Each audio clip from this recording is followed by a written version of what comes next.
This is the Back Row Bengals Sports Podcast. I'm your host, Josh Miller, and today we are joined by one of my all-time idols, the person that got me into broadcasting. He is the voice of the Cincinnati Bengals, the Cincinnati Bearcats in football and basketball.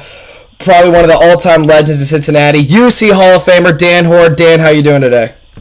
Well, with that build-up, how could I not be doing well? I appreciate the kind words, and I am doing well, so thanks for having me on. That's awesome. What have you been up to during this quarantine? What have you been doing recently? Well, I've been keeping busy. The quarantine hit at the time of the year where I would not have been doing games anyway, so my work schedule has not changed all that much. The way I'm doing it has changed. I obviously have not been going down to Paul Brown Stadium to interview players because they have not been there. So I have been doing my interviews over the phone. I've been doing my research at home. I've been putting out my podcast and hosting the Sunday radio show that I would been doing in the off season anyway. So work-wise, the coronavirus didn't change my schedule all that much. Obviously, if there are problems playing football in the fall, everything will change, but I've got my fingers crossed, and I'm hoping that college football and NFL football both happen on schedule. Man, if you're not doing anything, I'll have you on every single day for this show if you'll have me. I didn't say I'm not doing anything, but I'm happy to come on today, that's for sure. Oh, that's awesome. All right, so you ready to talk some Bengals football? I am. All right. So, obviously, this new rookie class, we're seeing a rookie class that honestly hasn't been as flashy as the past couple of seasons. Who in this rookie class do you think are you most impressed by your phone interviews, by what you've seen on the field and their highlights? Who are you most impressed by? Well, you have to start with Joe Burrow, for obvious reasons. When you have the opportunity to take the number one overall pick in the draft, you are hoping to have a guy that's going to change your franchise for 10 years. And I think Joe Burrow has the capability of doing that. Now, he hasn't practiced yet on the field, so I can't make that judgment. But I think anything that he could have done to this point, he's done. He's been great in the Zoom sessions. He's been great in his limited exposure to the media. I thought what he did in terms of the George Floyd incident was tremendous in showing off his leadership. So let's hope he's as good on the field as he's been off the field so far, because I think he's been terrific since being selected number one overall. Gotcha. So let's talk about Joe Burrow. So, I mean, obviously his senior season is probably one of the best in all of college football. Do you think that some of that same success is going to carry over into his rookie season? Are we going to see a dip? Or do you think he's just going to keep right on going with his winning ways? Well, he's not going to complete 76.3% of his passes, throw 60 touchdowns, and only have 6 interceptions. So that bar is impossible to meet for anybody. But I do think he is going to have a very productive rookie season. And one of the reasons why I say that is that it's become more normal for that to happen. I wrote something for the Bengals website a few years ago where I said, remember when rookie quarterbacks used to struggle? And I cited some of the all-time greats that had lousy rookie years. John Elway completed 47% of his passes as a rookie. Peyton Manning set the all-time record for interceptions for a rookie quarterback. But look more recently. Dak Prescott, who wasn't even a high draft pick, completed 68% of his passes as a rookie. RG3 had a passer rating of 102.4. Baker Mayfield set the touchdown record for a rookie quarterback with 27, and he didn't even start every game. And if you look at the 3 quarterbacks last year that started at least 12 games, Kyler Murray, Gardner Minshew, and Daniel Jones, if you average out their stats, they threw for 3,340 yards, 22 touchdown passes, and 10 interceptions. Those are decent numbers, and they weren't even on particularly good teams. So I think it's very reasonable to expect that Joe Burrow is going to throw 25 touchdown passes, something like that. He might have double-digit interceptions. Maybe he won't. But I do expect him to have a very productive rookie season, and I think he will break Andy Dalton's rookie records set back in 2011 for this franchise. I think everybody in Bengals Nation would love to see that. So, obviously, the Bengals had a great offseason in terms of free agency and draft. A lot of the national media is giving them high praise for their draft class. But one of the things I see with this draft class is they're adding a lot of winners. They're adding captains, people who have won. I mean, Joe Burrow, obviously 15-0, captain at LSU. T. Higgins at Clemson lost one game in his college football career. He's only 21. Are you seeing a beginning of change in the culture in the Bengals locker room of taking winning as the only option of winning? We are going to win every game. Are you seeing a change in culture? Well, when you say change of culture, I think the natural inclination is to think that the previous culture was bad. And I don't necessarily think that's true. I just think the culture is maybe a little bit different. Zach Taylor is trying to find guys that fit his style, fit his personality, and that goes for his entire coaching staff. So I don't want to give off the impression that the culture was bad under Marvin and now it's good under Zach. I just think every coach has to adjust things to fit what he's trying to do. Having said that, I do think it's very significant that the Bengals had 7 draft picks. 6 of the 7 were captains, and the only guy that wasn't a captain for his team was T. Higgins, who probably would have been a captain had he stayed at Clemson this year with eligibility remaining. So that is not an accident. You do not go 6 or 7 in the draft in taking captains unless that's something that you prioritize.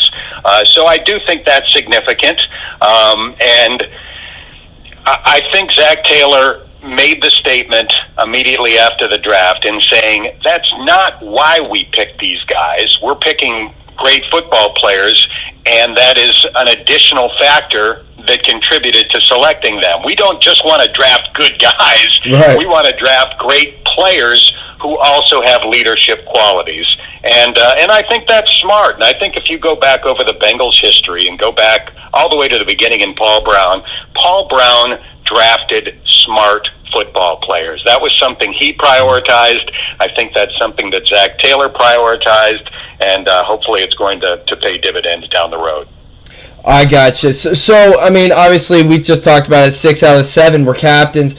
I still want to stay on this rookie class for one more question, because this rookie class is just so interesting. This is something I haven't seen as a Bengals fan, basically in my entire life, in my entire 22 years of age. I haven't really seen a rookie class that's this interesting. Who do you think from this rookie class is going to have a better season than expected? Who do you think is going to maybe even have a breakout year, maybe get more minutes than originally thought? I'll say Marcus Bailey, the last guy selected, and I say that because I normally don't even expect 7th-round draft picks to make the everyday regular season roster. A guy taken in the 7th round, to me, is a guy that you're hoping to keep on the practice squad, that you can develop for a year or two, and maybe get something out of him down the road. I don't see that happening for Marcus Bailey. I think because of the lack of depth at the linebacker position, he has a very legitimate chance to make the everyday roster, whether that's 53 players or a little more than that because of the coronavirus.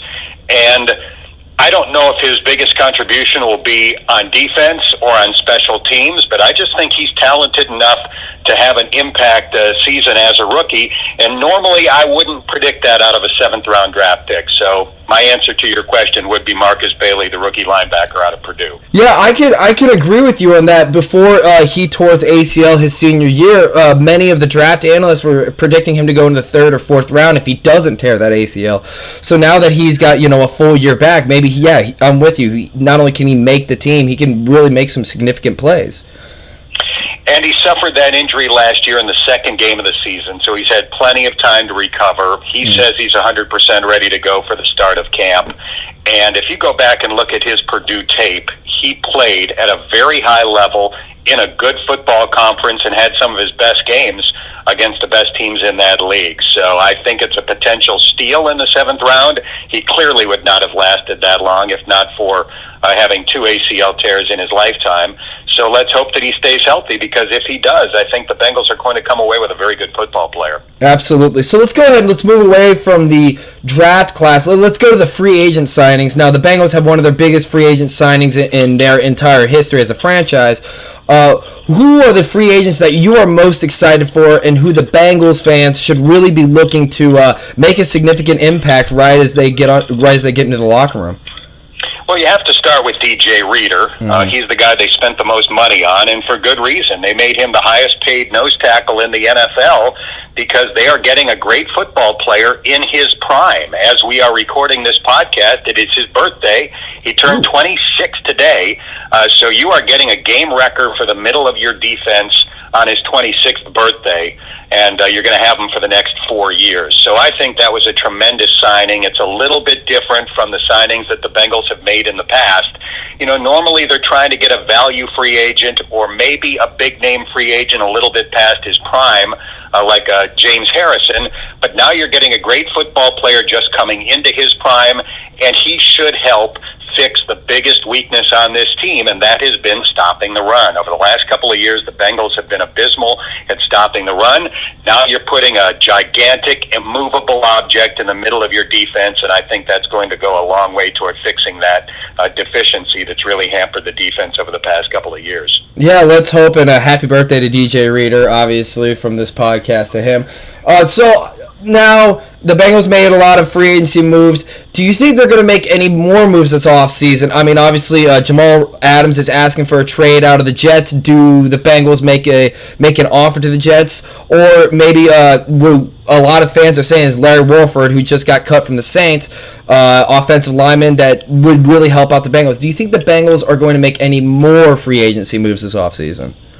I don't expect any more splash free agency additions. They've signed 8 unrestricted free agents and spent $130 million. So that's a pretty significant cut into your salary cap. I think any free agents they sign from now on would be guys that they need to sign due to injuries. And that always happens during training camp. Somebody will go down and you'll pick up a veteran free agent or somebody that you think can come close to filling that vacancy. But I would not expect a Jamal Adams or a Larry Warford to join this roster. I think those guys would be expecting big contracts, and I don't think the Bengals are in position to hand out another one at this point. I got you. But even if we didn't move anything this offseason anymore, the Bengals are going to be very new next year. This is going to be a very new team we're going to see at Paul Brown Stadium. A lot has changed. So let's talk about bringing the offense and the defense, the free agency and the rookies, and the guys still in the lot, everything together. Where do you think the Bengals will end in terms of wins this season? I'm going to set the floor at 6 wins. I think they will win at least 6 games and hopefully more. Now, why do I say 6 is the number? Well, I'll start just with some simple math. They won 2 games last year, and they were 0-8 in games decided by 1 score or less. That is highly unusual. It's happened 3 times in the last 50 years. NFL teams on average win 50% of the games that are decided by 1 score or less. So if the Bengals had a normal season, they would have gone 4-4 in those 8 games instead of 0-8.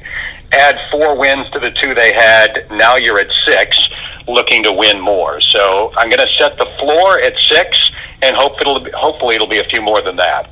So you're saying my bet on them to go over 5.5 was a good bet? I think that's a great bet. I would make that bet if I bet. No gambling for you, Dan? Can't do it. As an NFL employed team announcer, I cannot bet. So I probably wouldn't anyway. I don't want to have a financial stake on something that I'm broadcasting. But it's a moot point. In this case, I'm not allowed to do that. I got you. All right, so now you're saying the floor is going to be at 6 wins. Is there any chance at all, do you think, for the Bengals to maybe even back into the playoffs this year? There's absolutely a chance. For starters, there's an extra playoff team in each conference, so that increases the odds a little bit. And I go back to my first year as the Bengals radio voice. It was 2011. They were coming off a terrible year. They had gone 4-12. Nobody expected them to be good in 2011. They had a rookie quarterback taken in the second round. There was a lockout in the offseason, so they did not have OTAs, just like this year, for a very different reason. And I don't think you could find a single football expert in the world in 2011 that would have anticipated a playoff spot for the Bengals. So they got one. They won 9 games. They took advantage of a soft schedule, and they managed to make the playoffs. So based on my personal experience from that year, I'm not ruling out anything. Absolutely. I mean, in the national media, they're ranking the Bengals season. They have the 5th easiest season in the NFL. So hopefully they can do the same thing they did in 2011 and take advantage of that. I'm with you on that. So obviously now with COVID, this offseason has been very, very different. Doing a lot of Zoom meetings with the Bengals, and I've heard a little bit that on the offensive side that Joe Burrow is excelling and he's even getting ahead of the team. Have you heard anything from the other side of the ball? What are you hearing that is coming out of these Zoom meetings? Good things, bad things? What are you hearing? I haven't heard any bad things. It sounds like coaches from both sides of the ball have been satisfied with what they've been able to get out of the Zoom meetings. Now, what would you expect them to say, I guess, would be the opposite side of the argument. Certainly nobody's going to come out and say, boy, this has been a disaster and we've wasted the last couple of months.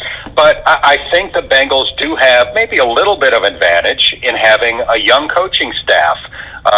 Trying to do things a different way is not as difficult, I think, when you're younger and maybe not quite as stuck in your ways. Now, certainly Bill Belichick would object to that classification. I mean, he adjusts with the times as well as you possibly could. You couldn't have his record if that weren't the case. Mm-hmm. But again, getting back to the original point, I do think having a young, tech-savvy coaching staff is probably advantageous when you have to adjust to doing everything that way. Absolutely. You're going to have to adjust, especially in the time we're living in. So, I mean, obviously now we're in the COVID days of the offseason, and I wanted to ask you, so I'm seeing a new league proposal that has not been passed yet, that they're saying they're going to tarp off the first 6 to 8 rows at each NFL stadium. And I was going to ask more of an organizational standpoint. Do you think the Bengals are going to do something with social distancing at Paul Brown Stadium? Are they going to do something different? Or do you think they're just going to kind of keep right on going with what they usually do? Nobody knows at this point. We don't know if there are going to be fans in the stands or if the stands will be empty. I mean, right now the official position in the NFL is that teams will have the right, if local authorities allow it, to potentially at least have some fans in the stands. But these things are changing by the day, and unfortunately with cases going up in many states right now, it seems to me at least that the likelihood of having significant numbers of people in the stands are going down as the positive cases go up. So I'm keeping my fingers crossed that things start trending back in the right direction again, and maybe we'll at least be able to have some people in attendance at NFL stadia in the fall. But as I said at the beginning, it's really hard to make any projections right now where things like that are concerned. Right, it's very uncertain. But Dan, obviously we've gone through the Bengals part. Now I need to ask you a couple questions as a complete nerd of your broadcasting and following you for a huge part of your career. So out of all the sports that you cover, from college to pros, from the Bearcats football with Jim Kelly to Bearcats college basketball with Terry Nelson and Kevin Johnson to Bengals football with our very beloved Dave Lapham, who is your favorite team to cover and what is your favorite sport to cover? That's a good question. My favorite sport to broadcast is the one that I no longer do, baseball. When I say that, people think, well, boy, baseball's way up here and football's down there and basketball's down there. And that's really not the case. I love them all. They're separated by an eyelash. As a broadcaster, though, the challenge of doing baseball was something that I really enjoyed because there's so many gaps between significant action that you really have to be good at providing information and entertainment during all of that stoppage time, to use a soccer term. And that was a challenge that I enjoyed back in my baseball broadcasting days. But I love them all. I feel so privileged to do the ones that I do get to do. The spectacle of an NFL game every week is awesome. The tradition of doing college football and basketball on a regular basis is great. So while I did love doing baseball back when I did it, I'm really enjoying what I'm doing now. All right, guys. Well, I'm also enjoying what you're doing right now. One of the I didn't put this as one of the questions, but now I got to ask it. Where is your favorite building to broadcast a game from? Where do you love just to do it the most? I love it when we go to Baltimore every year. Really? And it's, selfishly speaking, the booth is in a great location. We're close to the 50-yard line. It's not too high, so you've got a great vantage point for trying to do your job as well as you possibly can. The booth is huge. It's close to where food is served. It's close to a bathroom. I mean, everything that you could possibly have to make my job easy is there in Baltimore. The people that sit right in front of us are really friendly, and Lap has developed a great relationship with them over the years. So I put that at the top of the list. One thing you need to understand about broadcasting these days is that the newer the stadium is, the more likely it is that the broadcast booth is going to be in a bad location. Way back when stadiums were constructed, they used to think, well, we need to put the broadcasters close to the 50-yard line in a good spot that they can do their job from. Well, nowadays, people that build stadiums go, we can sell that prime real estate to a corporate luxury box and make a ton of money, and we can put a radio broadcaster in the upper deck in the corner because why not? Right. What are they going to say? So I don't mean to complain when that's the case. I'm just happy to be there. But in terms of trying to do your job as well as you possibly can, a place like Baltimore helps. I completely see what you're saying on that one, and being close to the 50-yard line, that's got to be a lot easier than being at the way end of the end zone. No question. Right. I should point out that Paul Brown Stadium is really good along those lines, too. So 8 times a year during the regular season, we know we're going to have a great vantage point and a nice, comfortable booth at PBS. That's great. So, obviously, you put all of your best calls on SoundCloud, and that's why I call you're my favorite SoundCloud rapper of all time, because I get to listen to those calls and think about the memories that I had with those games. And obviously, you've had some great ones. 2K for SK when Sean Kilpatrick got 2,000 points. Touchdown to Armand Binns in 2009 at Pittsburgh. What is your favorite call of all time? Well, that's really not for me to say. Hopefully, the people listening can evaluate that and determine which one they like the most. Naturally, the great moments for the teams that I broadcast for are calls that I enjoy just because it takes me back to those games and how great I felt when an Armand Binns was catching the touchdown pass against Pitt to complete Cincinnati's perfect regular season back in 2009, or Josh Brown's game-winning field goal back in 2012, just before Christmas, that clinched a playoff spot for the Bengals and knocked the Steelers out of the playoffs at Heinz Field. So that's not necessarily me evaluating my own call. That's me enjoying great moments that I've been lucky enough to call, and I think you would find that most broadcasters probably feel that way. Well, Dan, I want to thank you so much for coming on. This was a great interview. I really enjoyed talking to you. Just real quick before you head out, just go ahead and plug anything you're doing right now, any new shows. What are you doing right now in the media game right now? Well, thanks, Josh. I will promote one thing, and it's not really a show that I'm doing, but it's something that I've been doing on social media that I call Hoard Makes the Call.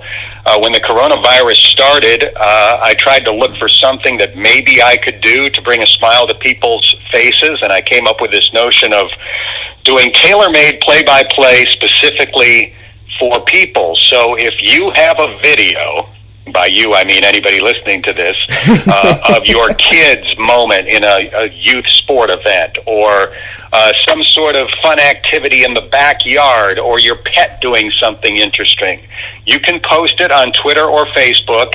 Just include the hashtag Hoard Makes the Call, and then put all 4 of those words together like it's one long word.